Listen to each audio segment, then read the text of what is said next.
What is going on? It's wild how the standards have shifted so dramatically. They're gone. It's eroded. There's nothing. There's no oversight whatsoever. Atlantic Magazine released more texts about the Yemen strike plan from the group chat. We'll start off with TextGate. We'll start off with that. TextGate, Yemen Gate, Houthi group chat gate, whatever you want to call it. I have a lot of unique thoughts on the matter that I haven't really seen be broadly reflected in other mainstream outlets. Let's take a look at what's going on here. This is CNN Breaking News. All right, we have breaking news. The Atlantic has just published a brand new piece by Jeffrey Goldberg and Shane Harris. And it has the details and the text messages that the government says was not classified. And it tells you all about what is happening 31 minutes before they launch the planes that drop the bombs in Yemen. Brian Stelter joining us now with more details. There are huge revelations in this, and they certainly, how would you describe what you're seeing in the text messages?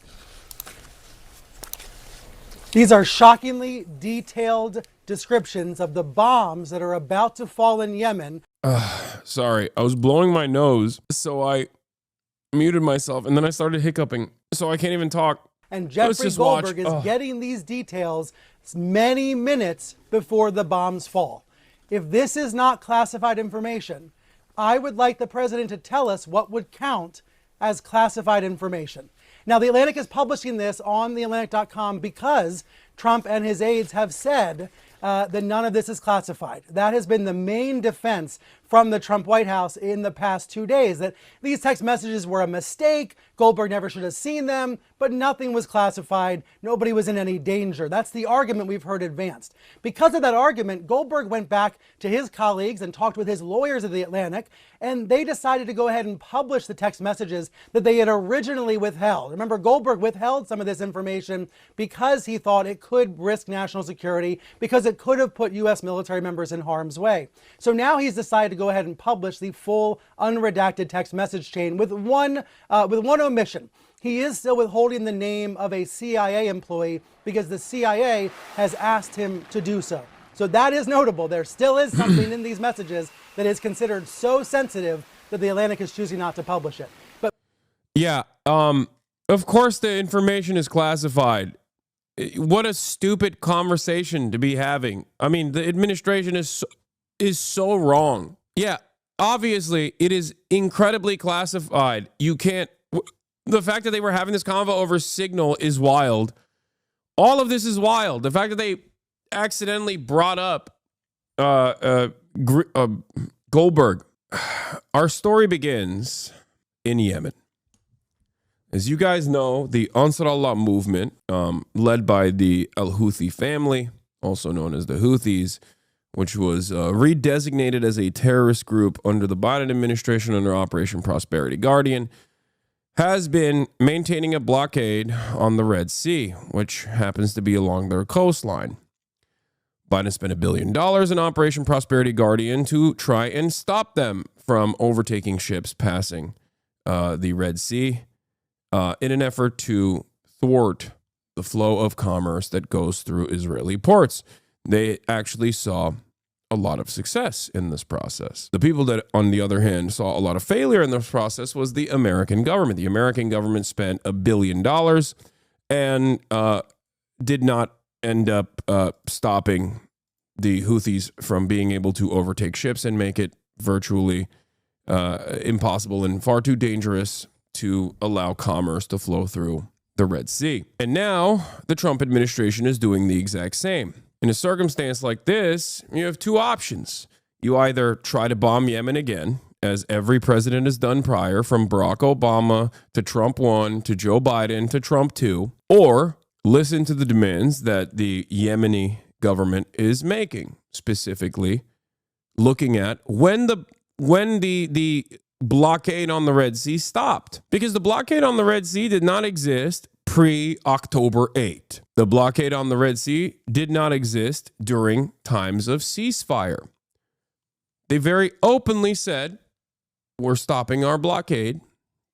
Commerce can flow through the Red Sea once again, since Israel has finally come to the table and agreed to the terms and conditions of their quote-unquote very own ceasefire. That's the process here. You can either listen to the demands being made by the Houthis that is actively trying to issue financial penalties to an apartheid state that is currently doing a genocide. America, being the most powerful nation on the planet, has the capacity to rein in its attack dog Israel in the region and say, hey man, enough, you've done enough genocide, we got to dial this back. But instead, they're attacking all of the people that are trying to stop Israel. But of course, Trump being Trump and having an administration filled to the brim with some of the most incompetent drunkards and rapists has had an incredibly Trumpian moment here. Mike Waltz, the National Security Advisor, sets up a group chat on Signal. It's a commercial application that anyone can use. Very strange. Normally, classified information should be documented and kept to secret back channels of communication. You should never use an application that can use the phone numbers in your personal contacts list on your personal phone to make matters of state security, to communicate with people on matters of classified information and war. There's a secondary side to the story that I don't see a lot of people talking about, which is that Signal conversations are slated to be deleted. They get deleted after a certain period of time, and I'm fairly certain that this group chat, the Principals Committee group chat that they had set up, that they actually invited Goldberg, Jeffrey Goldberg, the editor-in-chief of The Atlantic magazine to, accidentally, was slated to be deleted. This is illegal. This is illegal. These sorts of conversations are supposed to be documented and logged. It doesn't have to be revealed to the public, but they're supposed to be documented and logged. The very fact that they are having secret convos like this that are slated to be deleted is dangerous. It is a way to skirt accountability, and that is precisely the reason why it is illegal, just so you understand. Disappearing message time was set to 1 week. As I said, these are the text messages that were fully revealed, from what I understand, by Jeffrey Goldberg and The Atlantic. And as you can see, it says, Michael Waltz, National Security Advisor Michael Waltz, added you to the group alongside 18 other members. Every single person on that Houthi PC small group is a person that's supposed to be there. Well, I guess technically no one is supposed to be there because it's not supposed to be on Signal, but these are the people that are supposed to be having this conversation with the exception of Jeffrey Goldberg. My opinion on this is a little bit different than the way that the media is covering it, because everyone is focusing on the incompetence of this administration.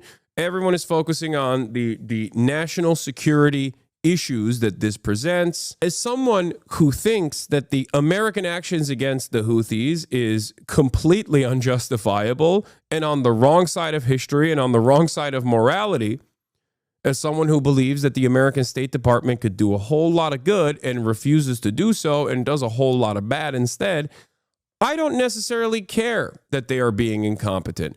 I wish that they would be less belligerent and still be incompetent. I care about their belligerent nature. I care about their violent nature. I don't necessarily care that they are being incompetent and accidentally revealing the comings and goings of how the executive office makes wartime decisions. And I've always maintained that I'm pro-leaks. Okay, and there it is. This is from April 14th, 2023. I like leaks. I don't care if it's because you saw massive harm being done to civilians at the hands of our military and wanted to blow the whistle, or because your Groyper Discord kittens were acting out of line and you needed to teach them a lesson. This is what I said about the Groyper military guy who leaked state secrets back then. Leaks are good. I'm pro-leaks. This is how good journalism happens. Now, of course, lucky for them, even though they were unlucky and invited Jeffrey Goldenberg into this conversation, lucky for them, Jeffrey Goldenberg is not a good journalist. He's a bad journalist. He's a stenographer for the State Department. He has actively championed the Iraq War and followed through on the lies that the American government was presenting.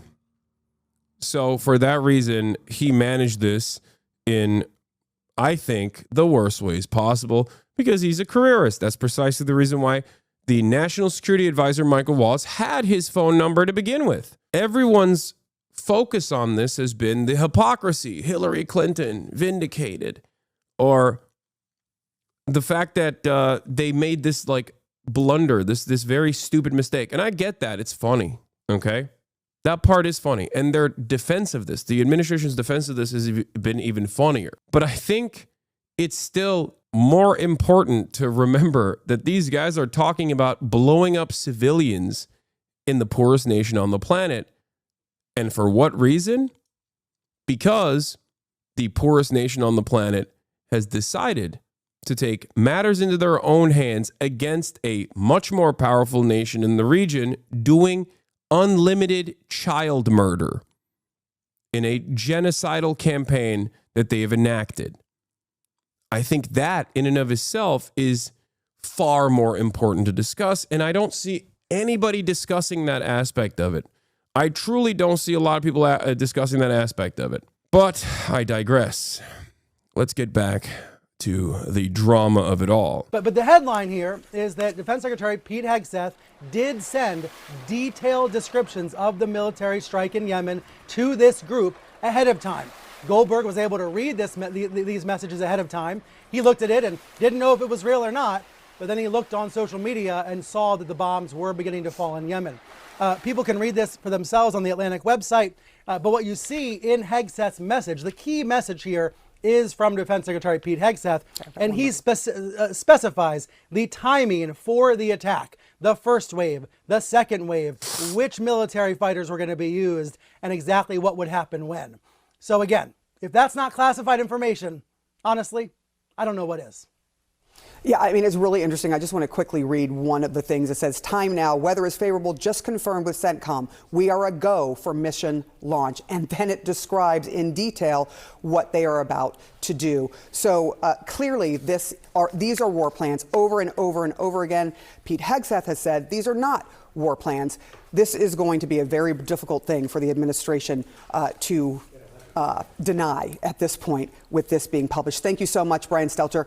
Stick around with us for a second. John? All right. And furiously going through these texts right now to get a sense of what they are. I want to bring in our chief national security. In the military, if someone did this, you'd be violating UCMJ, of course, but also Pete Hegseth. If you had that many openings as someone with alcoholism issues, if you had been alleged to have somebody and there was a police report about it, they would never elevate a normal person and give them top security clearance, let alone even like low-level security clearance.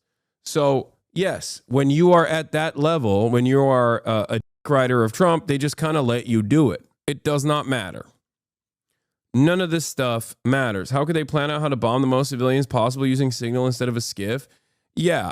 Security reporter Alex Marquardt. And Alex, what is striking is that some of the messages that were sent before the attack took place talked about which weapons, which aircrafts would be used, and what time the bombs would be dropped.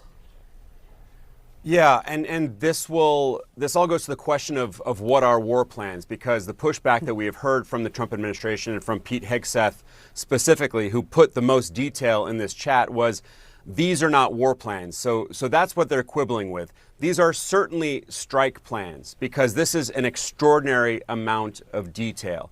Now, The Atlantic is saying that they feel comfortable publishing this because of this repeated pushback from the administration, that what we are looking at is not classified. But I just want to reiterate what our colleague Brian Stelter said. If this is not classified, we don't know what is. This is some of the most valuable information when it comes to carrying out strikes that, in fact, the CIA Director John Ratcliffe said yesterday, this is the kind of stuff, these pre-strike deliberations should take place in classified channels.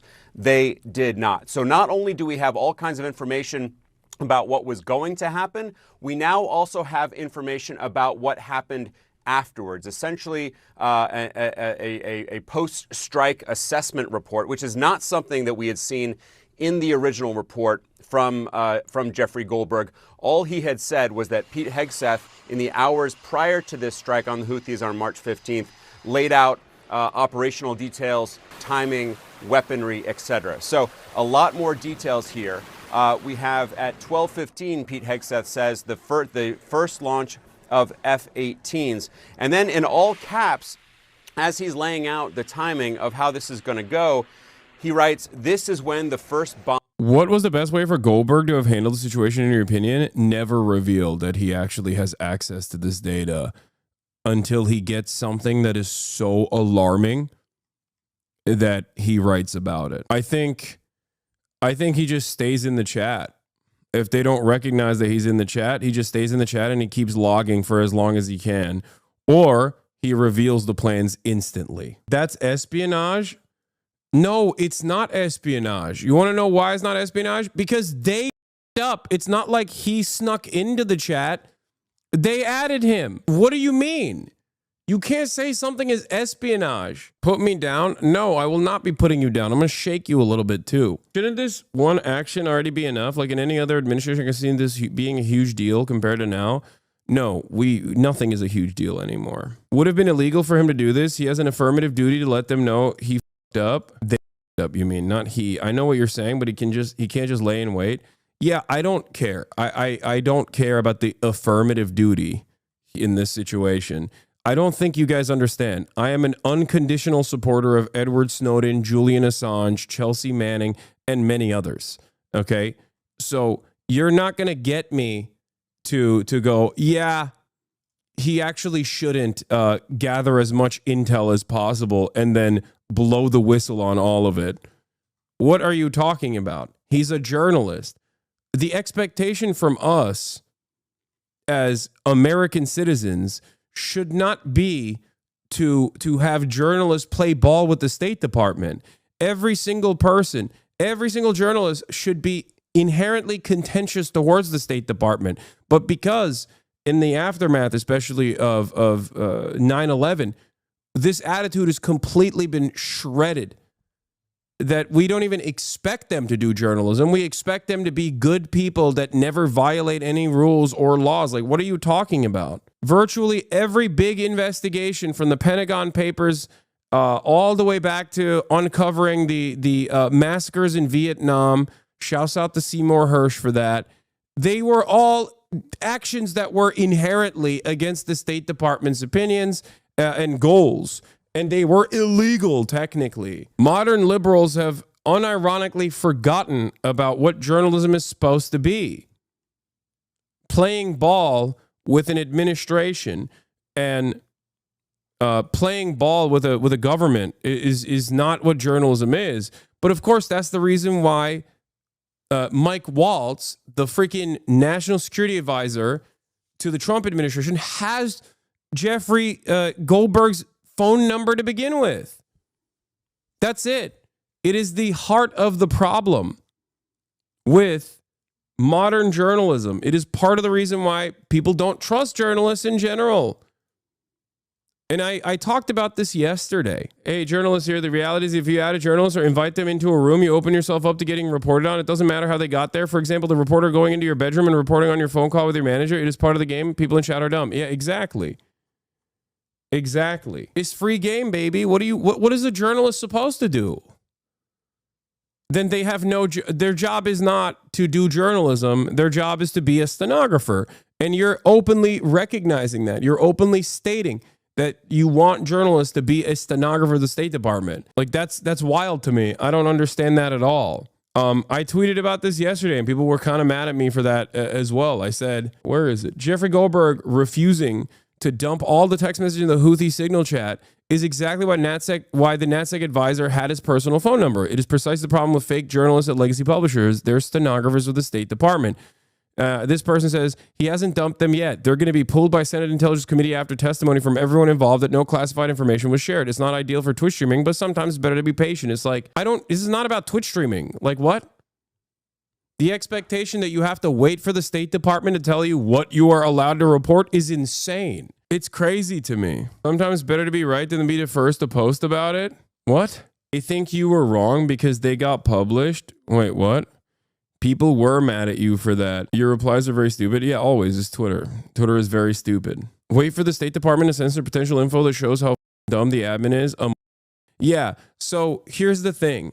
What you're supposed to do in this situation is go to your legal team that knows what kind of information is not publishable, okay? You're supposed to black out certain pieces of information.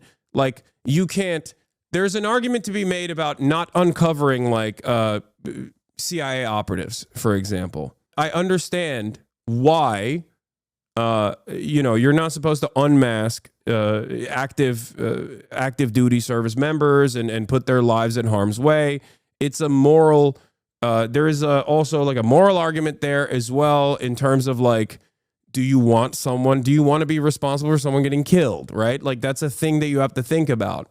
One of the best examples of this, of course, is the way that the now disgraced but formerly award-winning journalist Glenn Greenwald, and the way that he went about reporting on all of the information uncovered by Edward Snowden. There were plenty of parts of the Edward Snowden documents that were, of course, redacted. Same with Chelsea Manning. There's always going to be plenty of parts that will be redacted.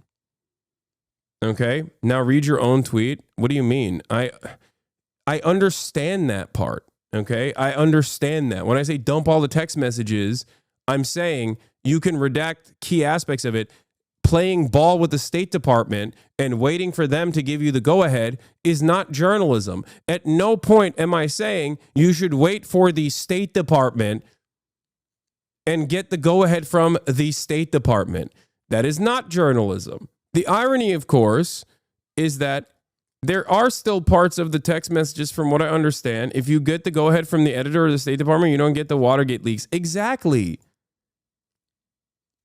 That's what I mean. Like, what are we talking about? Like, I think maybe a lot of people don't understand, like, the history of journalism in the United States of America or how it's supposed to work. And that's fine. That's okay. I mean, this is a big part of why I do what I do, where I try to explain to you media literacy and look at American media and Western media and media all around the world through a critical lens. And this is part of it. This is part of my job here.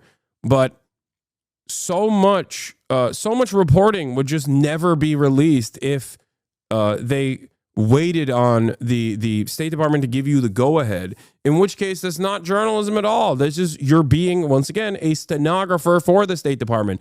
Whistleblowers are supposed to uncover truths that the government wants to hide. It's very interesting that people don't understand this. It's not Jeffrey Goldberg's job to maintain state security. His job is actually to sometimes violate state security. His job is directly supposed to be adversarial to every single person that's in that group chat. You're not supposed to play ball with them, ever.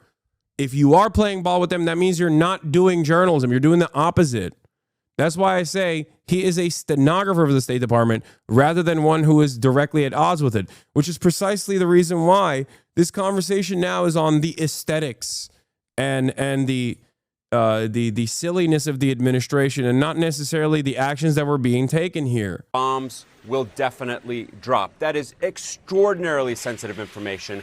And the point that we have been making, and that Jeffrey Goldberg and his colleague Shane Harris make in this report, is if it were not Goldberg in this chat, if it were someone else who could have shared this information with the Houthis, with other adversaries, they would have had access to an extraordinary level of detail about what was just going to happen.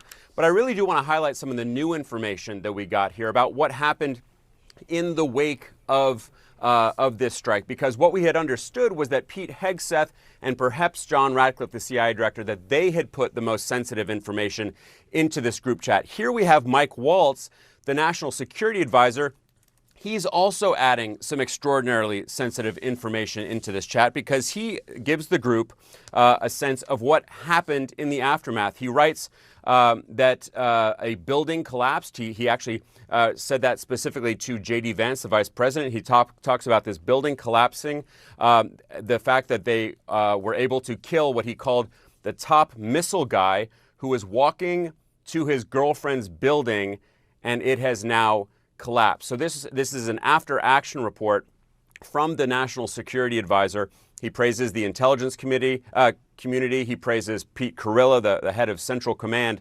So this is just, again, a remarkable. How can people see the state media as a sign of totalitarianism but want the State Department stamp on all information? I know. It's like people talk about the restrictions placed upon free press in China, and then without a shred of irony will unironically say we need to implement similar structures here in the United States of America. And it's like, how are you? No, I want journalists to operate freely and be adversarial both in China and also in the United States of America. Like, what are we talking about? It's very important. Like, why are we waiting for the stamp of approval from the state for journalists to do their job? If that was the case in every single story, there would be so much information that you'll never get access to. Required reading in journalism school should legit be manufacturing consent. Changed my whole perspective on how I work after I read it. Yeah. Level of detail. We have heard in the past 24 hours the Trump administration sticking to their guns, saying that none of this is classified information, but that they don't want it out there because they don't want, as Carolyn Levitt said, internal and private deliberations amongst high-level senior staff to be put out there. They objected to this release, but we now have much fuller detail in terms of what was in these text messages on this Signal chat. And of course, guys, this comes just an... Especially this administration, you have no duty to defend them. You, as a matter of fact, I would say, have a duty not to defend them, to constantly present yourself as an adversary. If you are a journalist who cares about this job, who cares about the future of journalism, who cares about the future of democracy, theoretical or in practice, you have a duty not to work with this government and to do the exact opposite. It's crazy. There is nothing, no holds barred. It's crazy to me that people still maintain this notion that you have to make sure that the information is that you're presented with due to the ineptitude of this administration is one that you have to get additional stamps of approval from the state from. Like, get the out of here. How is that any different than like having a military censor, like in the IDF, carefully go through everything that you are releasing? Then it's not real journalism in that point. An hour and 15 minutes before these intelligence officials are supposed to sit down again in front of an intelligence committee on Capitol Hill. This is when the first bombs will definitely drop. Again, an extraordinary level of detail on a text exchange before the actual bombs drop. And one point I want to reiterate here is that while Pete Hegseth and others say this was not classified information, that might be semantic only because Pete Hegseth himself can't even retroactively say information was not classified. Alex Marquardt, thank you for that reporting. Let's get to Jeff Zeleny, who is at the White House for us. Jeff, these are extraordinary text messages that a reporter was added into this group. Mike Waltz saying it was a mistake. How is the Trump administration and the Trump White House going to explain this? And are you hearing anything from them? Because they have been standing by all of the members of this group, including the Secretary of Defense, Pete Hegseth. Look, Sarah, as you were just saying there, we're getting an extraordinary minute-by-minute look at some of those messages now that the Atlantic has published. In the wake of the president's and others' assistance yesterday, there was no classified information in these, but we're also getting a peek behind what led to the publishing of these. The Atlantic, we're told, as they're writing in the magazine this morning, that they alerted the White House and other national security agencies and said that they did plan to publish and ask if there were any objections. So the White House press secretary is pushing back again this morning, a very familiar page from the Trump playbook, and again attacking the Atlantic, calling it a hoax, going after... They should also be sucking up to the Atlantic, you know what I mean, for not immediately leaking this information, which they should have, in my opinion. He should be kissing Goldberg's feet for not immediately verifying whether or not this group chat was had any veracity. Like that's another thing. Jeff Goldberg being like, oh, I thought it was a joke. Like, dude, what is wrong with you? You are the editor-in-chief of a prominent legacy media publisher, and you had this incredible scoop dropped on your feet, okay, placed upon you on a silver platter, and you didn't investigate further. You didn't try to see if these numbers were actually the numbers of the people that you were in the group chat of, to figure out whether or not this was a real conversation taking place and then instantly report on it. Every part of the story frustrates me as someone who does a lot of media criticism, okay? Like, it's insane to me that he was just like, oh, I was in the group chat and I was like, this is a funny meme. Like, you're not a random guy. You're not a random guy. You should know better. And then he left the group chat too. He's like, I'll see myself out. Peace, boys. Every part of this is so frustrating. Him saying he thought it was a joke is a lie, bro. Yeah, I'm willing to bet that is a lie. Yes. Some long-held grievances that the president has held with Jeffrey Goldberg, who's been the author of several pieces over the years that the president has not liked. But the White House press secretary is also going after a Wall Street Journal editorial this morning that is taking a specific look at Steve Witkoff. He, of course, is one of the president's close friends, who's a Middle East envoy. He was meeting with Vladimir Putin on March 13th at the time that all these conversations and signal messages were going on, but the White House is pushing back and saying he was not using his personal phone while he was in Moscow. He was using a government phone when he returned back. But the actual substance of this, so this is what certainly will be shined a light on at the House hearing that is now scheduled to begin in just a little over an hour. The very specific details of these wartime plans, from the weather conditions for the bombs are about to drop. So again, as we saw yesterday, the light was shining on the defense secretary. We saw the director of national intelligence and the CIA director saying it was up to the defense secretary to answer questions if these were indeed the classified war plans. And now we can see for ourselves very operational. I'm a fan, but why'd you use a rare opportunity to noticeably call out Elon Musk's corruption and racism to invite him to collab and game with you instead? Why do you want to collab with a Nazi? As a fan, I think you should probably understand that if he were to come on this stream, it would not be to simply collaborate and have a tickle party. I think that's just like me saying, like, come on the stream. Are you okay? Like, do you think that if Elon Musk came on the broadcast that I wouldn't use that as an opportunity to ask him some serious pointed questions? You think I would you think I would just like have fun with him, like, and talk about how wonderful he is? Perhaps you should ask yourself how you arrived at such an unimaginably uncharitable and perhaps stupid opinion of me. Ask yourself that. It's just negative critical thinking skills all the way down, I think. Wow, Donald Trump wants to come on your stream. It seems like you want to platform Donald Trump. Sweetie, have you thought about the repercussions of platforming the president or platforming the shadow president? Also, it's so funny because, like, Elon Musk, despite his endless stupidity, also understands that invitation is simply bait and didn't bite it. But that chatter personally thinks I love Elon Musk now. What a strange way to approach this issue. Details there that certainly are now giving new fodder for more questions. So the White House was thinking yesterday, was hoping that they were going to put this behind them, at least the political fallout from this. And they're trying to make it into a political scandal, not a national security controversy. We shall see how successful they are in doing that. But now, having all of these plans in front of us, it certainly looks like minute by minute by minute what was about to happen. Certainly seems like war plans and war planning to anyone who's reading it. Latest fallout from the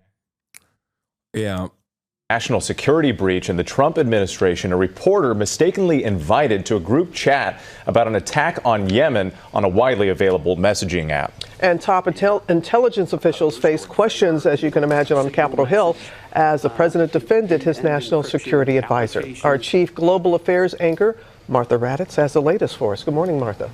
Good morning, Robin. This morning, all eyes once again on the White House. This has been an extraordinary 24 hours with the president and some of his most senior cabinet officials trying to brush off this story by attacking the reporter Jeffrey Goldberg. But Goldberg did not seek out this explosive story. He was handed it.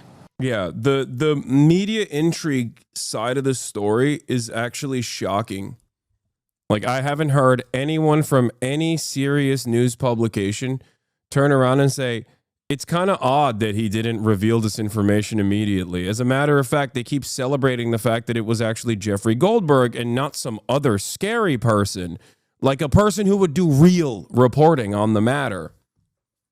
It just strikes me as so strange because, like, it almost feels like the media, all of these, like, legacy publishers are unironically praising Goldberg for doing something that their jobs require him not to do, for doing the opposite of what he was supposed to do in that process. It's very strange. It's very, very strange. I don't know. This morning, The Atlantic calling the Trump administration's bluff, publishing the entire text chain between the administration's national security team on the operational plan for this month's U.S. attack on Iranian-backed Houthis. A new article from editor-in-chief Jeffrey Goldberg shared the detailed text from Secretary of Defense Pete Hegseth, sending the group a rundown of the operation from the time F-18 fighter jets would launch to when the first bombs would drop, and the time Tomahawk missiles would launch. The Atlantic also publishing most of the names of the people included in the chat. This morning, the White House doubling down on claims these were not war plans. President Trump's national security team on the defensive, with Democrats now calling for Defense Secretary Pete Hegseth's resignation, the secretary trying to deflect any blame and downplay that extraordinary security breach, where Hegseth reportedly shared highly sensitive operational plans in a group chat about this month's U.S. attack on Iranian-backed Houthis. Nobody's texting more plans. I know exactly what I'm... Sorry to bother you, but will you cover the kidnapping of a Turkish PhD student by ICE? No, I will not. I refuse to. What do you think? Do you think it's on the docket? Yes. The answer is yes. Doing exactly what we're directing, and I'm really proud of what we accomplished, the successful missions that night and going forward. Just hours earlier, President Trump's national security advisor, Mike Waltz, saying the blame lies with him. I take full responsibility. I built the group. In the White House with President Trump, Waltz unable to explain how journalist Jeffrey Goldberg from The Atlantic was invited into the chat group where war plans were laid out. I've never met, don't know, never communicated with, and we are... How did his phone number get in your phone, big dog? How'd that happen? How? You know? Important questions. And we are looking into and reviewing how the heck he got into this room. President Trump last night in an interview with Newsmax with his own theory. What it was, we believe, is somebody that was on the line with permission. Michael Waltz claimed that he's never met, don't know, never communicated with Jeffrey Goldberg. Here's a photo of Waltz standing next to Goldberg during a 2021 event at the French embassy. The event Waltz attended, a Q&A with French filmmaker, was moderated by Goldberg. He's right behind him, dude. It's like Elon being like, I've never seen Ghislaine Maxwell. I've never heard of Ghislaine Maxwell. I don't even know what she is. I don't know what she does. I have no idea what she's about to do. Never seen her. Somebody that was with Mike Waltz, worked for Mike Waltz at a lower level, had, I guess, Goldberg's number. This is also funny. Okay, this is also pretty funny because even even Waltz hasn't gotten his story straight. Like when this came out, and they had like what 2 days now. The immediate goal should be to find a coherent narrative and stick to it. And because they are so incredibly incompetent, they can't even find a coherent, consistent narrative here. And the part of this that I don't see a lot of people talk about is this. This is illegal. You cannot have disappearing messages in 4 weeks when when it's the principals committee having private correspondence over classified war plans. You can't talk about striking a foreign nation, which, by the way, still at a certain point in time required congressional approval. Okay, we are so far past that point. I'm not even going to get into it because they're declared a terrorist organization, so you can do whatever you want, and there's no congressional approval necessary. But like at a certain point in time, this would be the main conversation. They'd be like, what do you mean you're using American military without congressional approval to strike foreign countries? That seems insane. That seems illegal because it was, and it still should be. But we're not even having that conversation. And also, they're not even having this conversation. What is going on? It's wild how the standards have shifted so dramatically. They're gone. It's eroded. There's nothing. There's no oversight whatsoever. You got a bunch of dudes in a group chat with their personal phones with disappearing messages going, yeah, we should strike this place next. Yeah, hell yeah. I didn't even look to see who else was in this group chat. I'm sure it's fine. It's copacetic. Let's go. It's incredible. Or called through the app, and somehow this guy ended up on the... Couldn't they argue it's the same as a phone call? No. Okay? Because, again, phone calls like this are supposed to be done with... are supposed to be documented. Okay? You can't do that on a phone call either. You're not... Like, there are places where you can do this sort of... there are places where you can have this sort of back and forth, this sort of communication through a secure line with all of the conversation being documented. You can't just do it via text message. What do you mean? You might as well tweet it out, you know? Hey, man, let's just have this convo in broad daylight on Twitter. Let's have this back and forth on Twitter. We'll do a Twitter comms for it. It's ironic because there are chatters in this community that have security clearances. They all know that if they were to do something a fraction, if they were to do something that is like a fraction as bad as what these guys did, they would be put in prison. They would lose their security clearance, they would lose their job, and perhaps they would be facing prison time. Because for normal people, you go to jail for this.